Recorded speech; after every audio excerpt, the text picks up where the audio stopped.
Welcome back to SwitchCorner. Today we're taking a look at The Legend of Heroes Trails of Cold Steel 3, and after 100 hours we've done it, we've beaten it. I feel like I want to sleep for days, but first, of course, my opinion. So yeah, let's just dive into this one and take a look at the latest epic RPG to meet our favourite console and answer, is it worth a buy?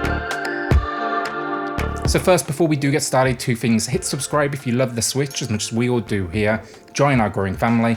And second, this will be absolutely a no spoilers review. No reveals, no nothing. You may see a few characters you'll meet down the line, but this gameplay, it's from like the first 10 or so hours, and there's no major moments included, and it shouldn't in any way take away from your experience.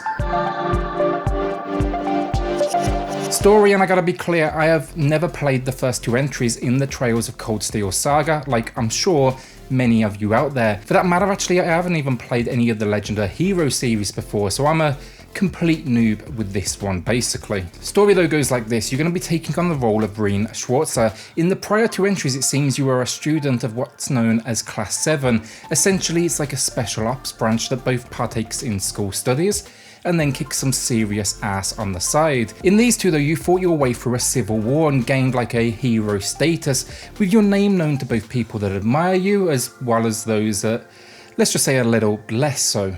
Following the offense though of the Civil War, you basically laid low, you chilled out, and it honestly sounds like it was well deserved after a whole lot of sword swinging and mech battles. That is, at least until now, because you're going back to school, back to Class 7, but this time not as the student but as the teacher at the newly created Fours Branch campus. As a whole, I gotta say, the story weaves an incredibly balanced tale that covers everything from, just simple schoolhood friendship to forgiveness to personal growth to politics to espionage, and it is quite honestly amazing, even without knowledge of the first two games, because I've seen a lot of complaints out there, you need to play the first two first, and I disagree, because I never played them and I was still hooked, even with a monster-sized cast on offer here of characters. Now sure, I'll admit there's a lot of returning ones that I of course didn't know, but here, having a new Class 7, these new students, it meant they asked the questions I wanted answered, like who the hell is this person that's just turned up? Think of them as C-3PO to my R2-D2, where they did the translation, and yes, that's right, I'm going full nerd with today's review. Did my lack of knowledge prove challenging at times? Sure, but it wasn't enough to obstruct my enjoyment, and they have, I will say, attempted to help you along the way with a sizable breakdown of prior offense from the main menu.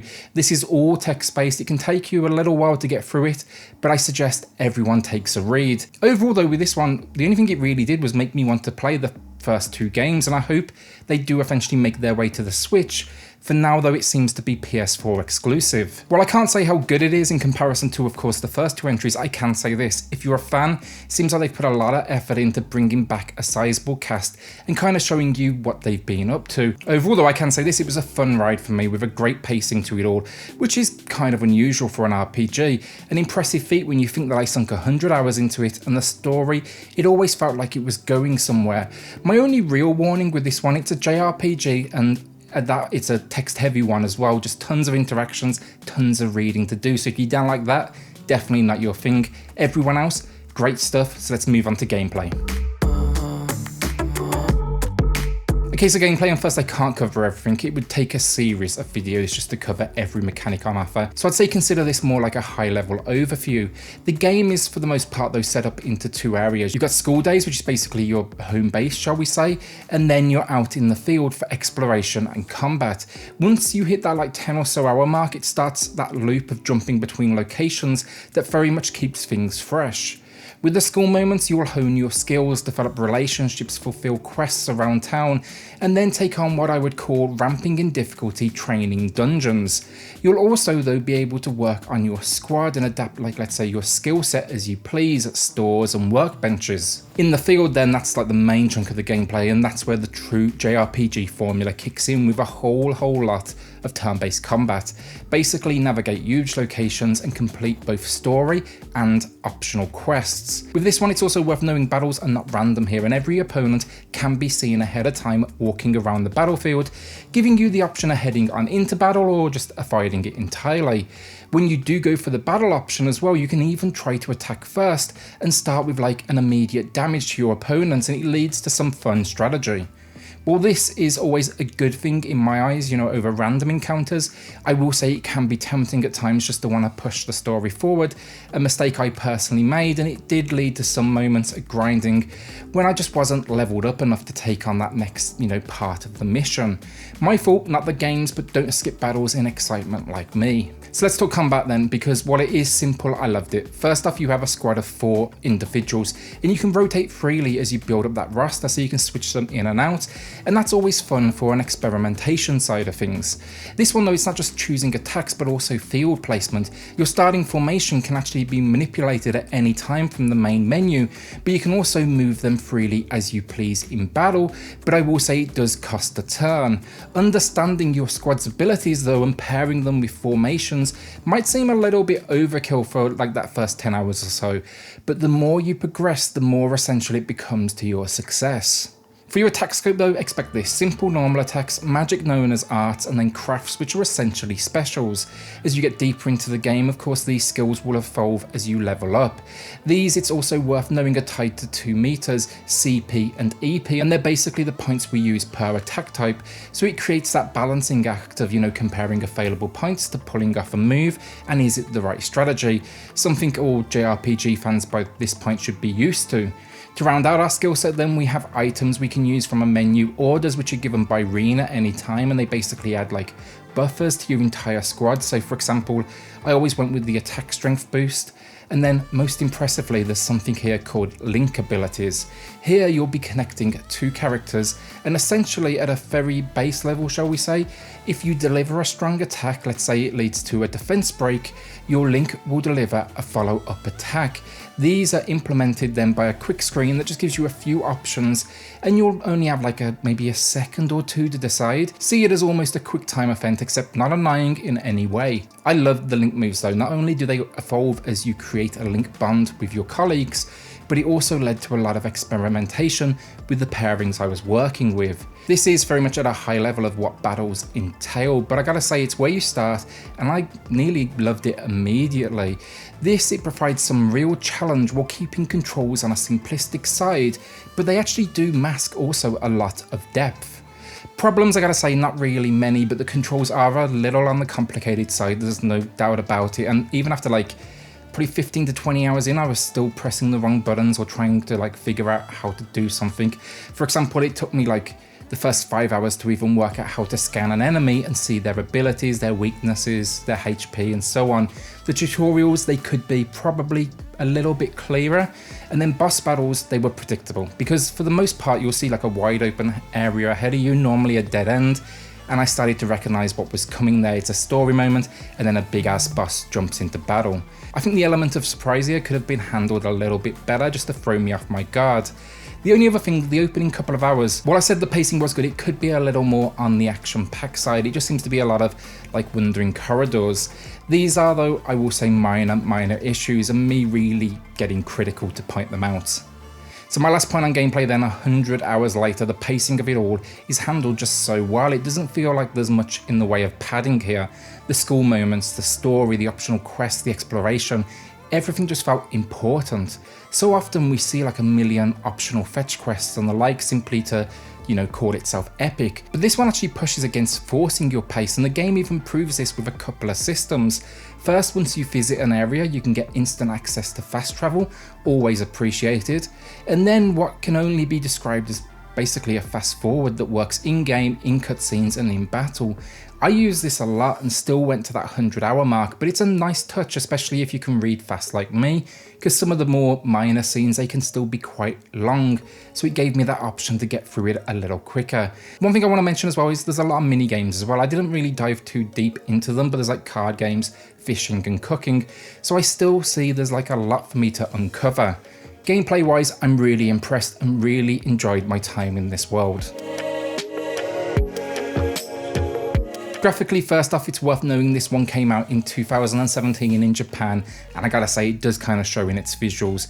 The world is great, as are the character and enemy designs, but I can't help but notice a lack of detail. This is especially true for the opening couple of hours, where you're stuck exploring seemingly like grey location after grey location. Expect a lot of like sharp edges, jagged pixels, and I gotta say, a lack of true personality.